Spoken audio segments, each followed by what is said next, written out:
découvrir cette partie de l'histoire d'Israël qui contient des leçons précieuses encore aujourd'hui. Alors, merci de bénir Timothée et à travers Timothée, de nous bénir tous ici ce soir, s'il te plaît. Amen. Alors, Timothée, merci d'avoir accepté aussi de te joindre à cette équipe de frères qui ont apporté un certain nombre d'études. Tu as tout un défi, tout un combat. C'est la plus longue, le plus grand nombre de chapitres, deux livres en même temps. C'est une première ce soir. Et donc, tu brises des records, mon frère. On va essayer, oui. On va essayer, hein? Alors, bonne étude et on t'écoute. Merci beaucoup. Merci beaucoup, Stéphane, et merci pour les prières. Effectivement, c'est assez conséquent comme livre. On se retrouve avec quand même 2 livres d'un coup. Pour commencer, je vais vous donner juste un peu comment j'ai travaillé en fait mon étude. Je l'ai structurée en 4 parties. Une première partie, juste un petit mot d'introduction. Une seconde partie où on va aborder le contexte, donc le titre, qui a écrit, pourquoi, quand.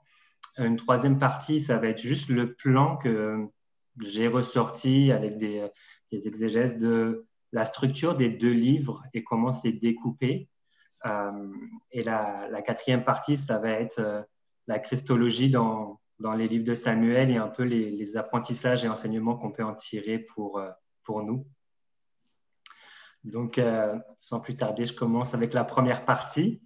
Le livre de Samuel, en fait, raconte vraiment la transition entre la fin de la période des juges et l'institution de la monarchie en Israël. Dieu a choisi un homme selon son cœur, on peut voir en Samuel 13, pour sortir son peuple de la période chaotique des juges. Si on regarde à la fin des juges, le dernier verset, on voit que ce n'était vraiment pas une période positive pour Israël.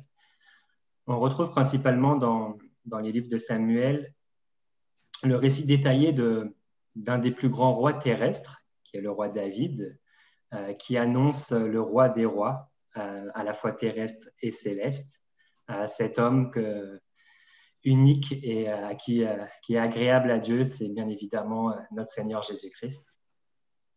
À noter que la monarchie, en fait, avait déjà été prophétisée avant qu'elle s'instaure par Moïse. On peut le lire, si vous voulez, en Deutéronome 17, verset 14. Je ne vais pas faire beaucoup de lecture parce qu'il y en a trop et c'était difficile de choisir, mais je trouve que c'était important de marquer ce verset, enfin ce passage où déjà, à Moïse, la monarchie était déjà prophétisée. Donc, Deutéronome 17, 14 à 20. Oui, c'est ça. Est-ce que quelqu'un veut le lire? À vous la parole.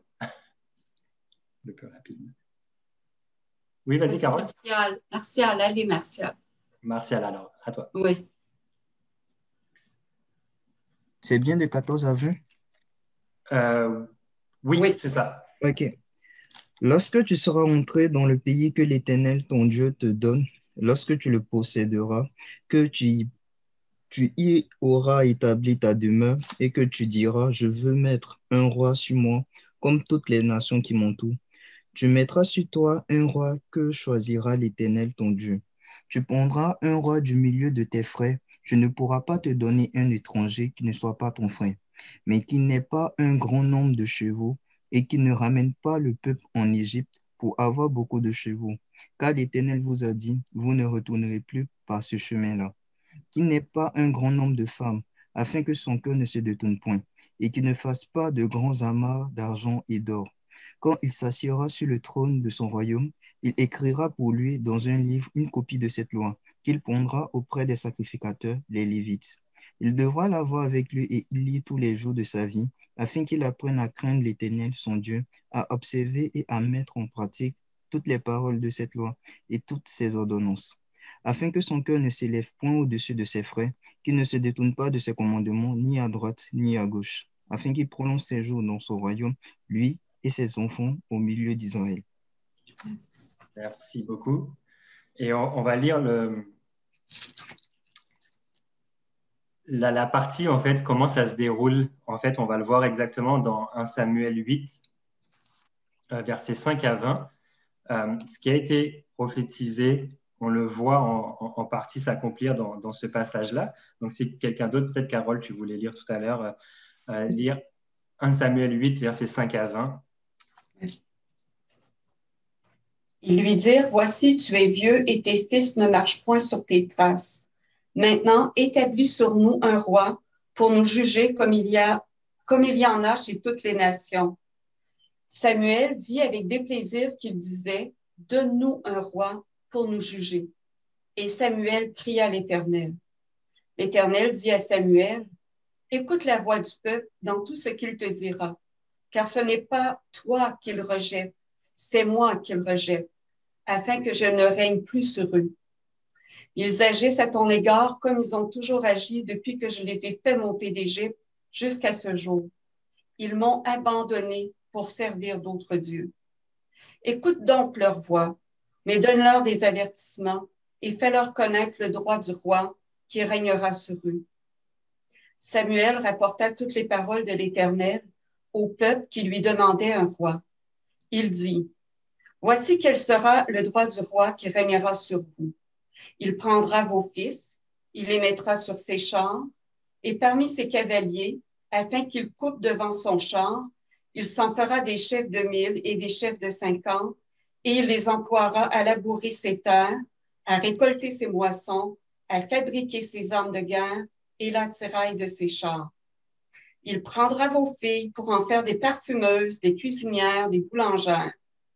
Il prendra la meilleure partie de vos champs, de vos vignes, de vos oliviers, et la donnera à ses serviteurs. Il prendra la dîme du produit de vos semences et de vos vignes, et la donnera à ses serviteurs. Il prendra vos serviteurs et vos servantes, vos meilleurs bœufs et vos ânes, et s'en servira pour ses travaux. Il prendra la dîme de vos troupeaux, et vous-même serez des esclaves, ses esclaves. Et alors vous crierez contre votre roi que vous vous serez choisi, mais l'Éternel ne vous exaucera point. Le peuple refusa d'écouter la voix de Samuel.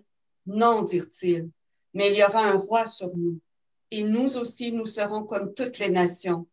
Notre roi nous jugera, il marchera à notre tête et conduira nos guerres. Merci. À travers ces versets, on peut voir que Dieu avait déjà anticipé l'attitude d'Israël en donnant des commandements et surtout en donnant vraiment des avertissements aussi. Et si vous avez déjà lu Samuel ou lorsque vous allez lire les livres de Samuel, vous allez voir que pratiquement tout y est de ce que Dieu avait déjà annoncé. Donc là, c'était juste une petite parenthèse. Je vais vous présenter maintenant le contexte des livres de Samuel. Le titre, dans le texte hébreu, en fait, les deux livres de Samuel ne formaient qu'un seul livre. Les auteurs de la traduction grecque, de la Septante, quant à eux, ont divisé en deux ce livre-là, donc pour faire deux parties, et ils l'ont rattaché au livre des rois. Donc, dans certaines versions anciennes, vous allez voir quatre chapitres de rois. Ça appelé le livre des royaumes ou le livre des rois, mais ça correspond à 1 Samuel, 2 Samuel, 1 roi et 2 rois. Puis, vers le XVIe siècle, la plupart des Bibles hébraïques ont redivisé en deux parties le livre de Samuel et la partie des rois, et les versions françaises ont gardé de même. Donc, on parle bien d'un seul et même texte dans la version d'origine. Qui est l'auteur ? L'auteur de ces livres, du coup, je vais parler un peu plus au pluriel parce que je vais parler des livres de Samuel et pas du livre de Samuel, est inconnu comme la plupart des livres historiques. Par contre, au vu de la même unité littéraire que l'on retrouve tout au long de livres, des détails qui sont dans les récits, au vu de ces éléments-là, on pense que c'est un auteur unique. Et selon la tradition,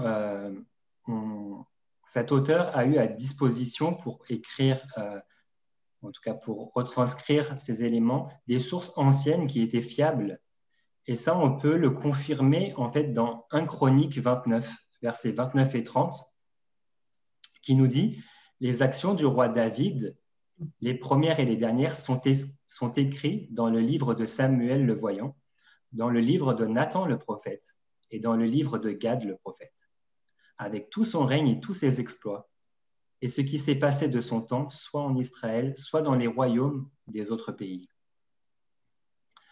Donc, avec tous ces éléments, toutes ces informations, on peut considérer effectivement que la composition de Samuel a été...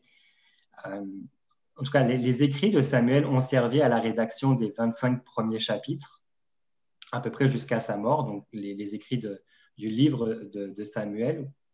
Et les écrits des prophètes Nathan et Gad, ainsi que les annales du roi David, ont permis d'écrire la rédaction finale pour l'auteur. Si vous avez des commentaires ou des suggestions, n'hésitez pas,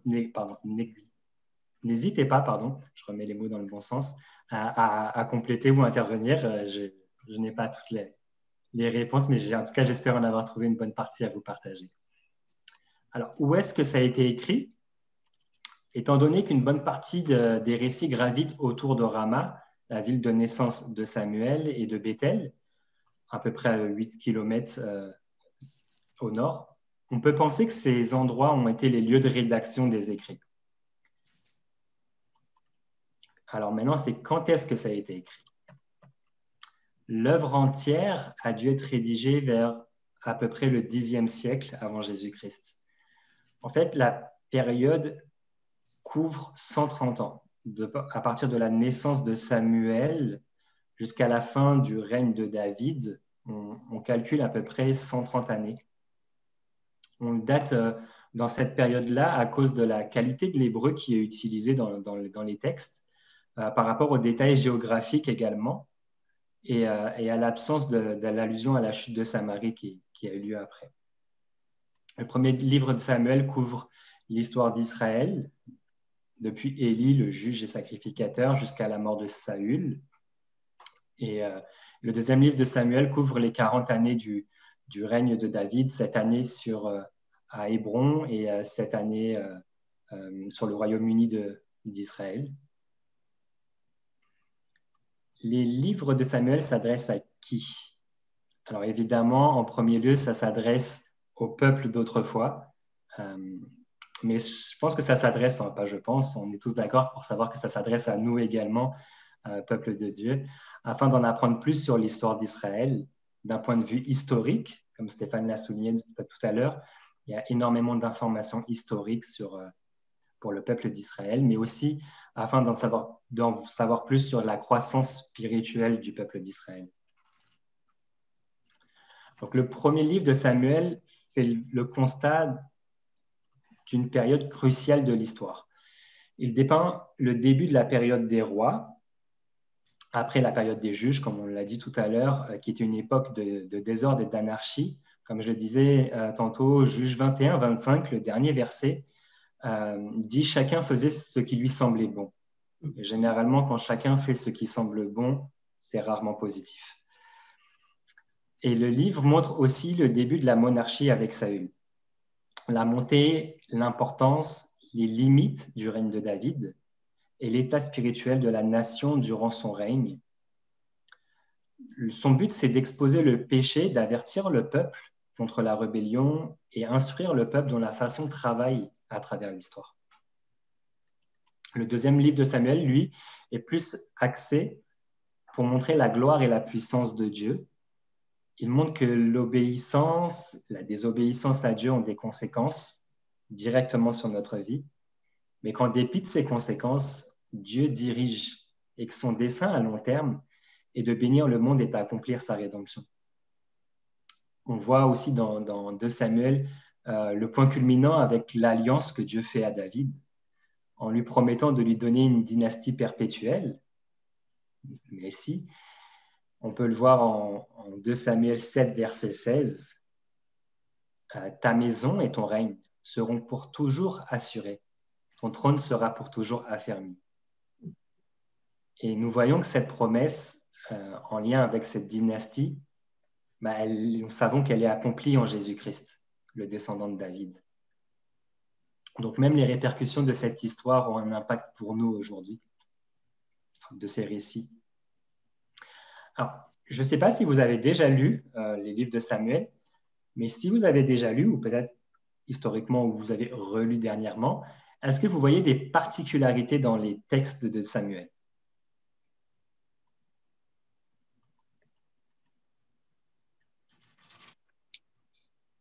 Non. Dans quel sens les particularités? Dans la façon dont c'est écrit.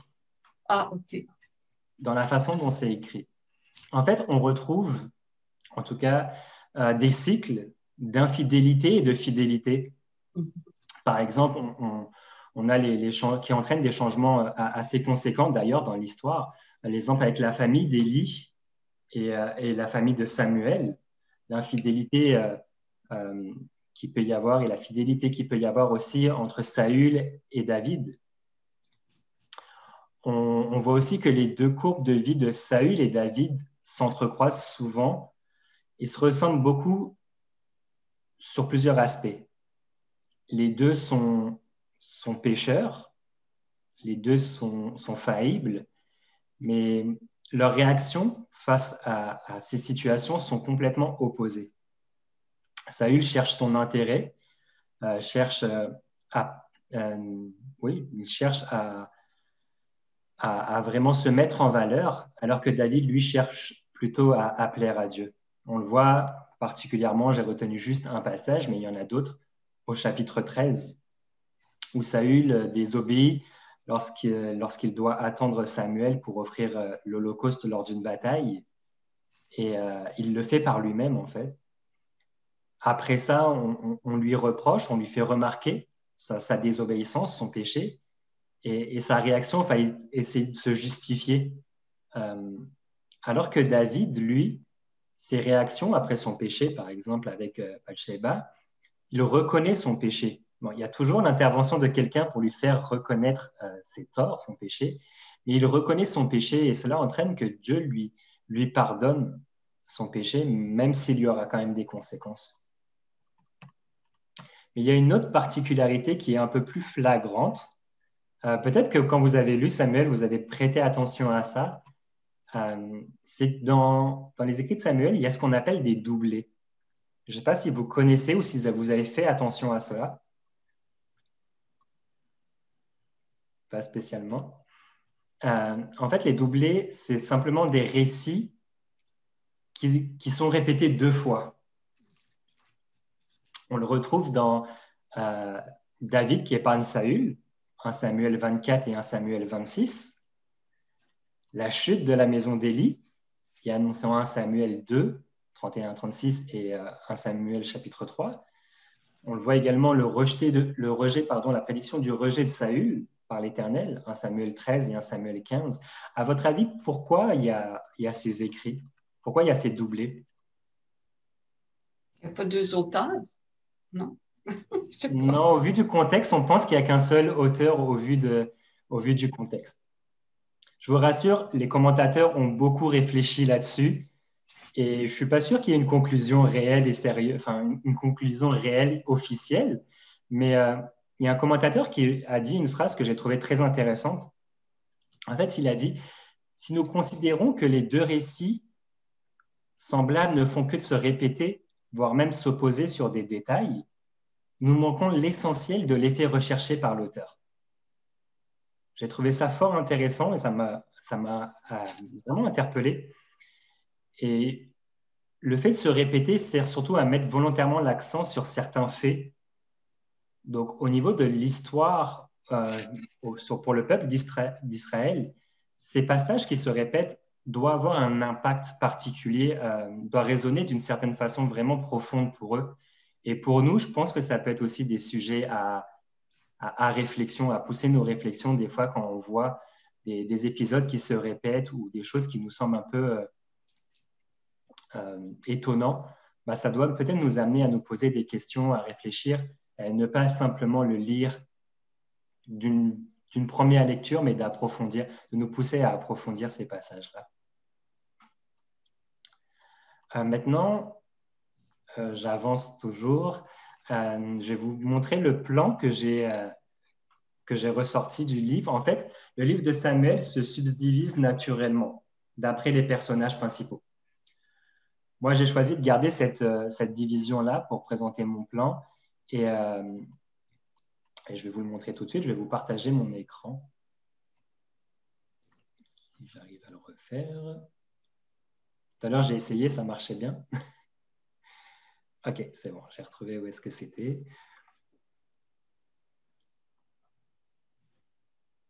Hop là. Et voilà.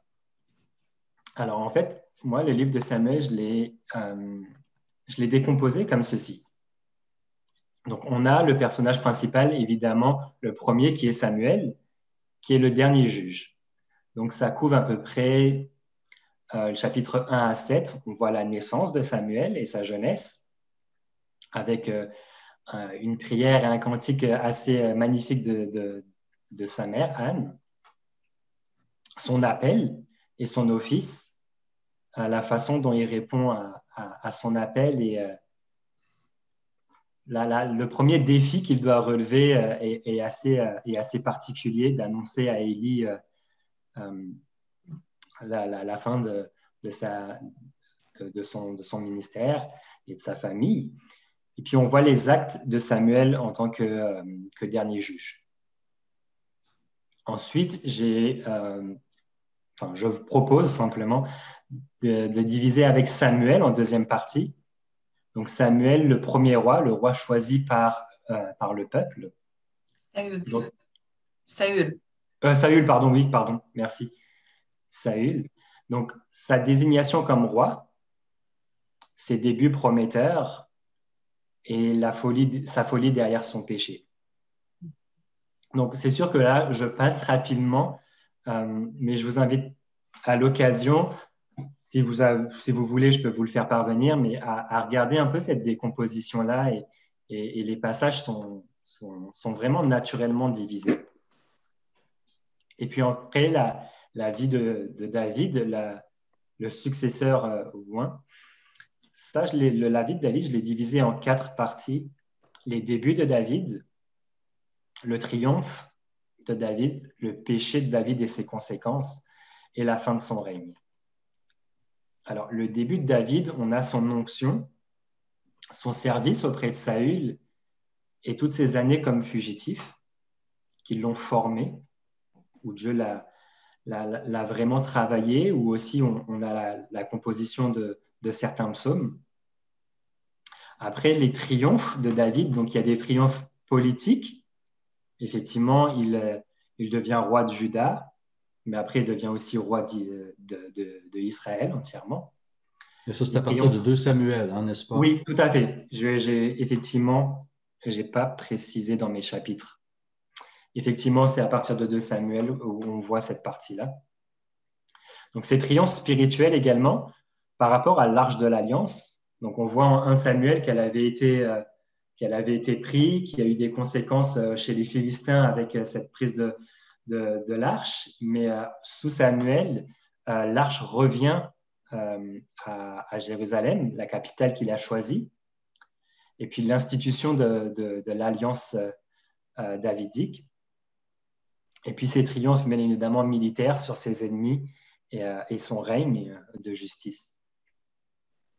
Après, on le décompose avec la troisième partie, le péché de David et ses conséquences. Donc, à partir du moment où il décide de ne plus aller en bataille et qu'il reste à observer ce qui se passe sur la terrasse des voisins, on voit malheureusement les conséquences du péché. On voit également vraiment comment le péché va vite. De la convoitise, on arrive à un péché, puis un péché en entraînera un autre jusqu'au meurtre de Uri. On voit la tragédie, les conséquences qu'il y aura sur les fils de David, sur sa famille. La mort de son premier fils, issu justement de cette relation avec Bathsheba, l'inceste dans la maison de David, puis également l'assassinat de l'un de ses fils. Après, il y aura aussi une conséquence sur la nation, la rébellion que va engendrer Absalom. Et puis le meurtre encore le meurtre au sein de sa famille également toujours. Et puis la fin du règne de David comprend j'ai appelé le grand schisme parmi les chefs des Davides. C'est pas forcément parlant pour tout le monde. C'est vraiment la séparation des différents chefs de l'armée de David. On voit que vraiment le royaume d'Israël se redivise complètement. Malgré ça, il y a quand même les derniers exploits de David que l'on peut voir, ses dernières batailles. Puis après, au chapitre 24, il y a malheureusement un énième péché de David, les conséquences également de ces péchés avec la peste et les plaies qui s'abattent. Mais encore une fois, David se repent devant l'Éternel et ce Dieu d'amour que nous avons pardonne encore ses transgressions. Donc là, c'était la partie que j'ai fait un peu plus rapidement. Et là, on va rentrer dans la quatrième partie qui va être la christologie, où je vais faire appel à vous, ce que vous voyez dans les livres de Samuel. Est-ce que vous voyez des points forts entre justement les personnages des livres de Samuel et Christ?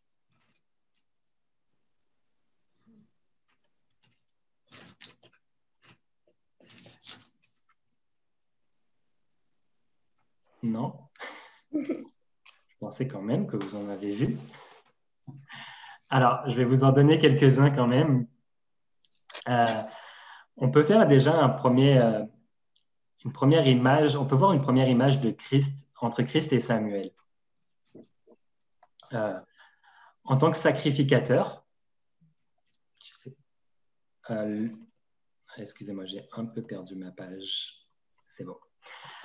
Alors, le jugement de Dieu sur Élie et sa famille s'accompagne d'une promesse merveilleuse qui dit je m'établirai un sacrificateur fidèle qui agira selon mon cœur et selon mon âme.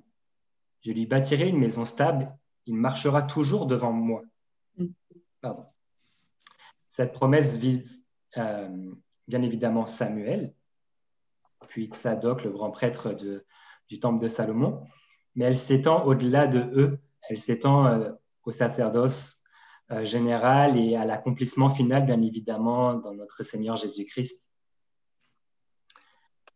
Un parallèle, une image toujours entre Christ et Samuel, qui est le rôle de prophète. Samuel est en fait le point de départ d'une série de plusieurs prophètes à la suite de Moïse. Il constitue le maillon fort de cette chaîne et cette promesse d'avoir un grand prophète en Deutéronome 18, verset 15, s'accomplira aussi avec le Seigneur Jésus-Christ, avec la venue du Seigneur Jésus-Christ. Samuel préfigure admirablement Christ en tant que prophète, en tant que sacrificateur et en tant que juge également. Il est dit que Samuel continuait à grandir et il était agréable à l'Éternel et aux hommes au chapitre 2 de 1 Samuel 2. Et je trouve qu'il y a un parallèle également avec, bien évidemment, Jésus-Christ qui croissait en sagesse, en stature et en grâce devant Dieu et devant les hommes. Une autre personne à qui on peut voir des images de Christ, c'est Jonathan. La relation de Jonathan, l'ami fidèle, le personnage qu'il est, avec cet ami fidèle qu'il est, et puis l'intermédiaire qu'il est entre son père et David. Comme Christ l'est aussi cet ami fidèle envers nous et c'est cet intermédiaire entre Dieu le Père et nous en tant qu'hommes. Mais bien évidemment, l'un des plus marquants types de Christ et avec David. Est-ce que vous avez quelques points de comparaison, de similitude du moins, entre David et Christ? Un roi de Il y en a qui sont justice? très connus. Comment? Un roi de justice? Oui, un roi de justice, tout à fait. C'est un des points. Là, je peux vous dire, il y en a beaucoup. Oui, je pense, ça veut dire aussi quand il a battu Goliath. Oui, Victoire de David, c'était, la victoire des Israélites était semble sur David, sa victoire est comme le nôtre. Christ, en Christ, nous avons la victoire sur l'ennemi. oui. C'est un des parallèles, effectivement. Est-ce que vous en avez d'autres? Moi, j'ai un exemple qui me revient, c'est le fait, je dirais, je pourrais parler peut-être de compassion. Quand il s'est retrouvé face à Saül qui le poursuivait dans la caverne, il pouvait, je dirais en parenthèse, il pouvait le tuer et tout, mais non, il a fait preuve de compassion en prenant son manteau. Et en ce moment même, on a vu Saül même qui lui a reconnu comme le roi des rois, au fait, à cause de l'action qu'il avait posée. Tout à fait. C'est d'ailleurs par respect que ce soit Dieu qui ait oint Saül, que Samuel n'ose pas poser la main sur, que David, pardon, n'ose pas poser la main sur Samuel, sur, sur Saül, je vais y arriver. Je vais vous donner quelques autres parallèles. Si vous en avez, n'hésitez pas. Déjà, les deux sont nés à Bethléem. Les deux sont... Alors, il y en a un qui était berger et Christ est souvent présenté comme un bon berger. Les deux ont été rejetés par le peuple. Et comme l'a souligné Albert, les deux ont été vainqueurs d'un ennemi fort, grand et fort. Les deux ont reçu une onction de Dieu. Les deux règnent comme rois. On peut voir également qu'ils ont, tous les deux sont entourés de disciples, de personnes fiables qui vont les suivre. Les deux ont été trahis par un proche et ces traîtres sont tous les deux morts, un en s'étranglant et l'autre s'est pendu. Donc les deux ont été haïs sans cause réelle. Je pense que c'est à peu près ça. Les deux, effectivement, comme ça a été dit tout à l'heure, les deux accordent leur pardon aux pécheurs.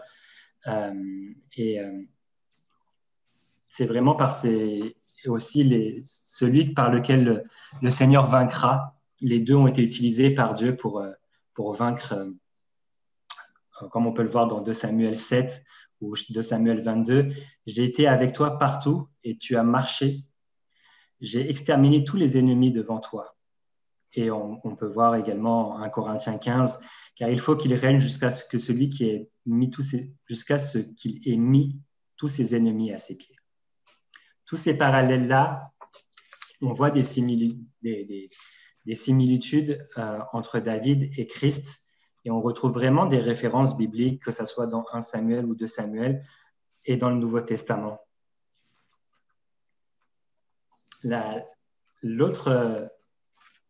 Les autres choses que l'on peut apprendre pour nous.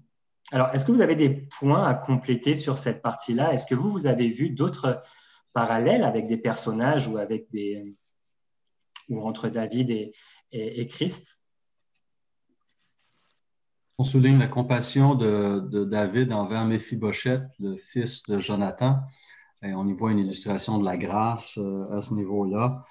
Il accorde une faveur à quelqu'un qui est sans aucune ressource, sans secours, l'élève dans une position privilégiée, tout ça, et renouvelle sa grâce lorsqu'un doute surgit quand même.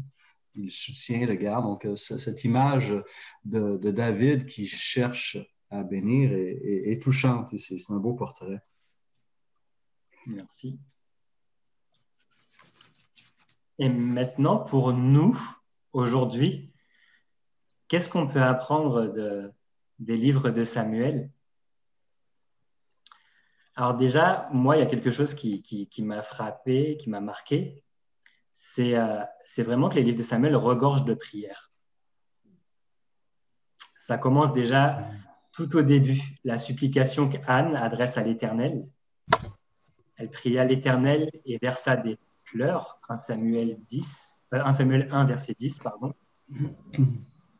Son cantique d'action de grâce, en 1 Samuel 2, verset 1 à 10 également. Il y a des ressemblances qui sont faites aussi dans les exégèses sur justement son cantique de Anne et le cantique de Marie, de la mère de Jésus, en Luc 1, verset 46. On voit qu'également que Samuel il prie énormément. Les prières de Samuel sont associées à la délivrance d'Israël, qui est devenu après un événement, un tournant dans la condition spirituelle d'Israël vis-à-vis des Philistins. Également, l'attitude que Samuel a de se tourner directement vers Dieu lorsque le peuple crie « Donne-nous un roi ». Il s'adresse directement en prière à l'Éternel pour savoir quelle est la volonté de Dieu.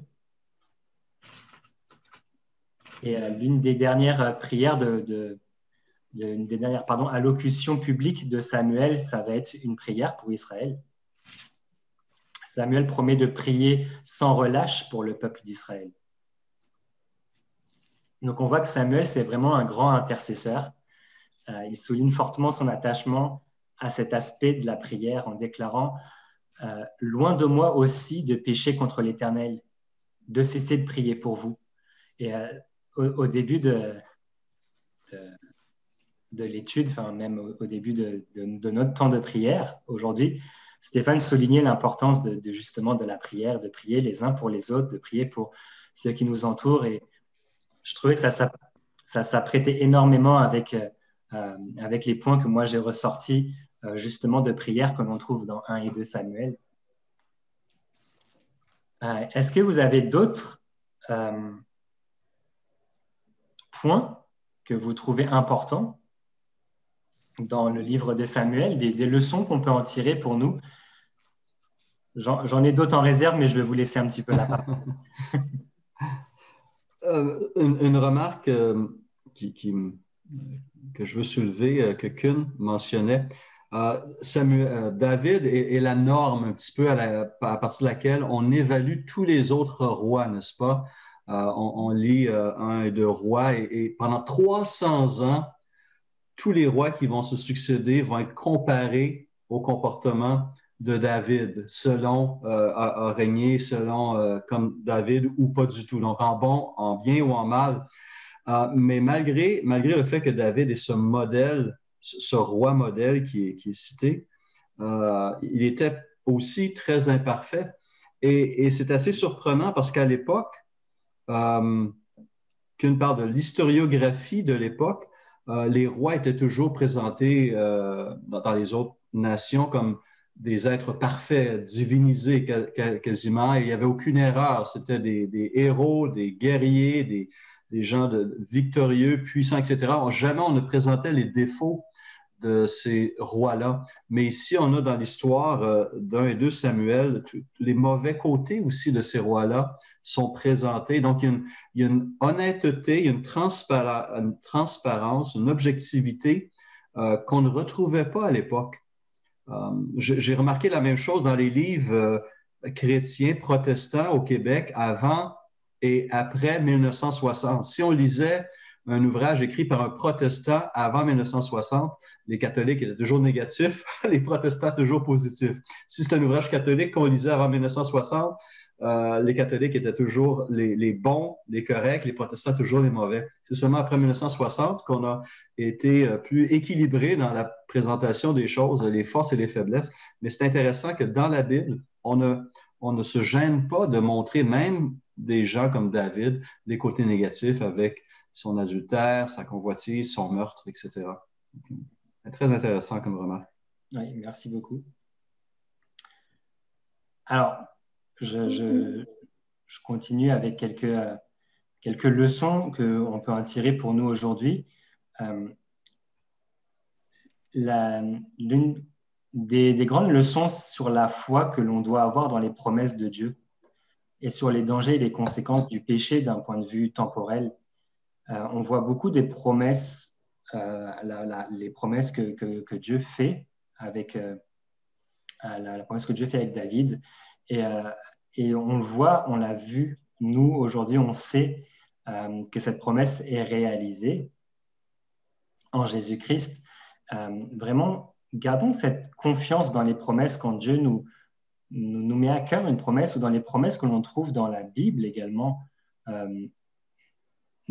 Essayons de ne pas douter, je dirais. C'est pas facile, là, on est humain, mais d'avoir vraiment cette confiance dans les promesses de Dieu.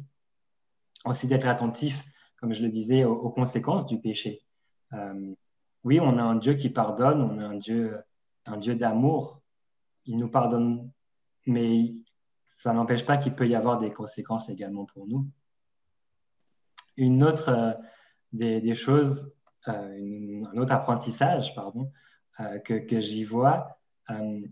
Alors, c'est pas parce que je vais devenir père, mais je vois vraiment la responsabilité paternelle, les conséquences en fait des manquements d'Élie, des manquements de Samuel, des manquements de Saül ou de David. Il y a vraiment une responsabilité paternelle qui est analysée dedans, je trouve, dans le livre de Samuel. On peut également tirer des leçons sur l'amitié, avec, comme je le disais tout à l'heure, l'amitié entre David et Jonathan, cette relation qu'ils ont. Et l'un des derniers points que je soulève, c'est que Dieu est roi.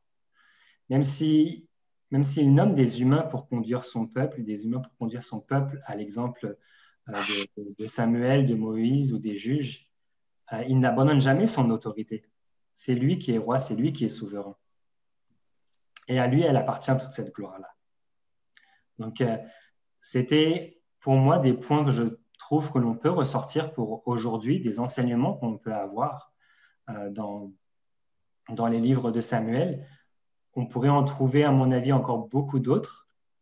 D'ailleurs, si vous en avez d'autres, je vous laisse le temps de le partager. Oui, Carole? Moi, c'est le passage qui m'a toujours beaucoup frappé dans 1 Samuel 24. Puis j'avais écrit, c'est de la foi vivante. Ça me fait penser un peu à Julienne, ce qu'elle vit et peut-être d'autres. C'est parce qu'il écrit, l'Éternel sera juge entre moi et toi, et l'Éternel me vengera de toi, mais je ne porterai pas la main sur toi. Il défendra ma cause, il me rendra justice en me délivrant de ta main. J'ai toujours été touchée comment David, dans ce chapitre-là, il met toujours de l'avant, il aurait pu dire « Hey, Dieu me le livre, ça y est, il est dans la caverne. » En plus, c'est la réponse de Dieu à mon problème que je fuis depuis si longtemps. Saül qui me persécute, c'était de la persécution. Mm-hmm. Mais non, au contraire, il est vraiment, c'est Dieu, c'est loin de l'Éternel. C'est pas moi qui va porter la main dessus, c'est Dieu qui va s'en occuper. C'est Dieu qui va s'en occuper. Pour moi, on peut aller souvent dans ce qu'on vit, aller s'appuyer sur ce verset-là, sur cette situation de David et dire, comme lui, c'est Dieu qui va s'en occuper. En tout cas, pour moi, c'est une source de référence et de grande joie. Merci. Je voulais juste dire par rapport à ça, Carole, le chapitre 24, je voulais en parler moi aussi, mais David a passé très près cette fois-là pas de renier Dieu, mais de ne pas respecter Saül comme étant loin de Dieu. Parce que dans la grotte, ses soldats lui disent, vas-y, profite-en, tue-le. Là, David, il prend le pain. Ça, c'était un signe de loyauté envers le roi. sauf que lui, il le coupe. Ça, c'était un signe de rébellion envers le roi, que dire je suis rebelle. Je me rebelle contre toi. Mais tout de suite après, il a changé. Il a dit que l'Éternel me garde de commettre une telle action contre mon Seigneur. Mais il a vraiment passé proche de changer d'opinion puis de lui faire la peau. Puis un peu plus loin, il se prosterne devant Saül dans le même passage. Et donc, il se reprend. Il se reprend. Il y a un avertissement aussi sur la recherche de signes. Hein? Ah, c'est le signe que le Seigneur te livre ton ennemi. Hein? C'est les soldats de David disent. On est très vite pour lire les signes comme on voudrait les lire nous-mêmes et non pas comme le Seigneur veut nous le partager. Hein? C'est un point ici qui m'a toujours frappé. Peut-être une dernière remarque, Timothée. Marie-Claude, j'ai vu qu'elle t'avait levé la main. Oh oui, mais Stéphane, vas-y, il n'y a pas de problème. Non, c'était une dernière remarque, donc, et on va conclure. Alors, une avant-dernière. Moi, j'ai toujours été très touchée par Anne et le fait que même si elle voulait tellement avoir un enfant, elle s'en sépare très jeune. Alors, elle va le porter à Élie. Je pense qu'il était fraîchement sevré. Il aurait peut-être 2 ans dans cette culture-là.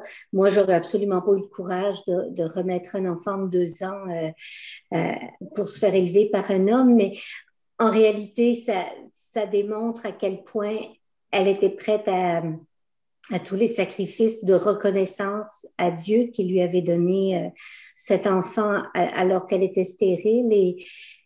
Et moi, ça me parle beaucoup parce que j'ai tellement peur pour l'avenir de mes enfants, de mes petits-enfants. Et c'est ça. Ça m'a parlé beaucoup. Bien, merci Timothée. Dernière remarque, Timothée? Non, c'est correct pour moi. Gardons confiance justement dans les promesses de Dieu et on sait qu'elles s'accompliront. On sait que ces paroles sont certaines et on sait en qui nous croyons. Donc, ayons cette ferme assurance en lui. Amen, amen. Alors, il y a très peu d'autres, il n'y a pas d'autres personnages dans la Bible qui ressemblent à David ou qu'on peut connaître aussi intimement que David, à ses états d'âme qu'il nous révèle dans les psaumes, ses passions, son amour pour Dieu, son esprit repentant. Bref, on a dans ces pages-là le portrait d'un homme remarquable et on comprend qu'il était aimé de Dieu d'une manière toute particulière.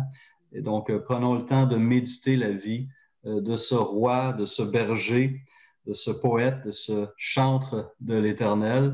Et Timothée, d'avoir souligné tous ces points-là, c'est vraiment un très beau travail, bénissant, tout un défi bien relevé. Et on te remercie encore pour cette étude ce soir. Merci. Et on se donne rendez-vous la semaine prochaine pour la suite en allant avec 1 et 2 rois. Alors à tous, merci d'être là. Bonne fin de soirée. Bon repos, Timothée et tous les autres. Merci beaucoup. Merci à tous. Bonne soirée tout le monde. Merci. Bonne soirée. Merci, Timothée. Merci.